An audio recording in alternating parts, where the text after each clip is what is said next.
बिस्मिल्लाहिर्रहमानिर्रहीम। मेरे प्यारे फ्रेंड्स कैसे हैं आप? मैं हूं आपका होस्ट मोहम्मद आज़म समीर। और आज जो कंट्री मेरे पास है वो है जी सेंट्रल अमेरिका का बहुत ही छोटा सा कंट्री। 21,000 समथिंग सिक्योर किलोमीटर पे उसका रकबा है और 60 लाख तकरीबन आबादी है दोस्तों। और स्पेनिश लैंग्वेज है और वो स्पेन से ही आज़ाद हुआ था। मैक्सिको ने भी उस पर इन्फ्लुएंस रखा और यूनाइटेड स्टेट्स ऑफ अमेरिका ने भी।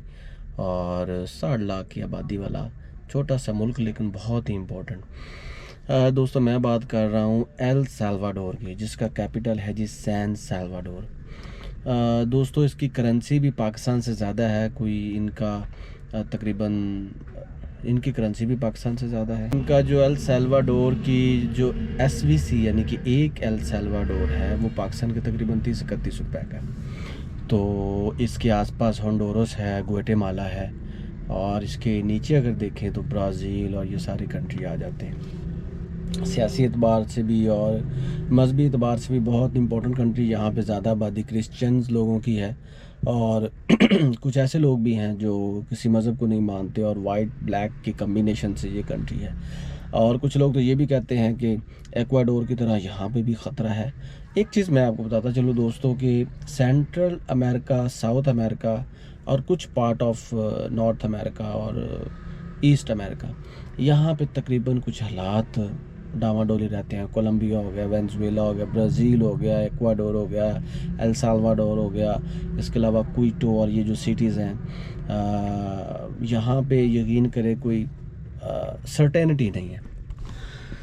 जहाँ तक बात करते हैं दोस्तों इनके वीज़ा की, तो यहाँ पे आपको टूरिस्ट वीज़ा भी मिल सकता है, बिज़नेस वीज़ा भी मिल सकता है, आप काम भी कर सकते हैं, पढ़ाई भी कर सकते हैं और यूनिवर्सिटीज़ भी हैं यहाँ पे। लेकिन अगर आपके पास स्पेनिश लैंग्वेज बोलने का हुनर है तो फिर ये कंट्री आपका है।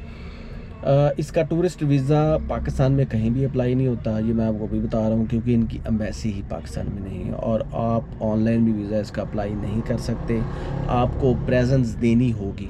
आप फॉर्म डाउनलोड करके और सारे डॉक्यूमेंट्स लगा के तो कर सकते हैं, लेकिन फिर भी आपको कतर में, अबू धाबी में या चाइना में या जहाँ भी इनकी एम्बेसी, आपके नियरेस्ट एम्बेसी, वहाँ पे आपको जाना होगा और फिर ही आपको वीज़ा मिलेगा। इसके वीज़े का ड्यूरेशन 3 से 4 हफ्ते होता है और $40 से $50 तक आपकी फ़ीस है। अब बात करते हैं जी इसके डॉक्यूमेंट्स की। याद रखें, एक आपने फॉर्म फिल करना होता है, उस पर तमाम इंफॉर्मेशन आपने डालनी है, ठीक है। और अगर आप किसी भी कंट्री में हैं, जैसे कतर में, अबू धाबी में, चाइना में या कोई उसके आसपास की कंट्री में, आप खुद जाके भी अप्लाई कर सकते हैं। It's not a big deal. दूसरी बात ये है कि आपके पास होना चाहिए होटल बुकिंग, आपका टूरिस्ट प्लान, आपने वहाँ पे क्या क्या करना है, आपकी जो वैलिड पासपोर्ट है जो 6 मंथ अप टू 6 मंथ आपकी वैलिडिटी होनी चाहिए, आपकी ट्रैवल हिस्ट्री होनी चाहिए, बैंक स्टेटमेंट को तकरीबन 10-12 लाख की होनी चाहिए मिनिमम।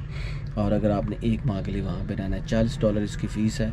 आपके पास होटल कंफर्म टिकट होनी चाहिए, होटल की कंफर्म टिकट और प्लेन की कंफर्म रिटर्न टिकट होनी चाहिए।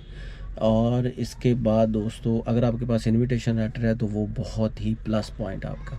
अगर नहीं भी है तो it's not a big problem कि आपके वीज़े में कोई प्रॉब्लम होगी, कोई इशू नहीं बनेगा आपका। तो इन तमाम डॉक्यूमेंट्स के साथ अगर आपके पास कोई वैक्सीन का सर्टिफिकेट है या कोरोना का सर्टिफिकेट है या येलो कार्ड है, फीवर, ये तमाम चीज़ें भी अगर आपके पास हों तो ये अच्छी चीज़ है। अगर आपने कहीं से अपना मेडिकल वगैरह करवाया हो वो भी अच्छा है। और अगर आपके पास क्रिमिनल रिकॉर्ड है जो आपको किसी भी पुलिस स्टेशन से मिल जाएगा तो फिर आपके जो डॉक्यूमेंट्स हैं तकरीबन ऑलमोस्ट पूरे हैं। एफआरसी और एमआरसी भी लगा दें तो कोई बात नहीं। इन तमाम डॉक्यूमेंट्स को आपने, साथ में आपकी तस्वीरें भी होनी चाहिए, इन तमाम डॉक्यूमेंट्स की कॉपीज़ आपने लगा देनी है दोस्तों, या ओरिजिनल आपने लगा देने हैं जी फॉर्म के साथ। और फिर आपने इनको अप्लाई कर देना है और फिर आपने प्रेजेंस वहाँ पे देनी है जिस एम्बेसी आपको, नियरेस्ट एम्बेसी में खुद ही आप वो टिक कर लेंगे कि आप किस एम्बेसी में जाना चाहते हैं। एक चीज़। दूसरी चीज़ ये है कि इससे भी आसान तरीका ये है, इनको ईमेल करनी होती है अपने तमाम डॉक्यूमेंट्स।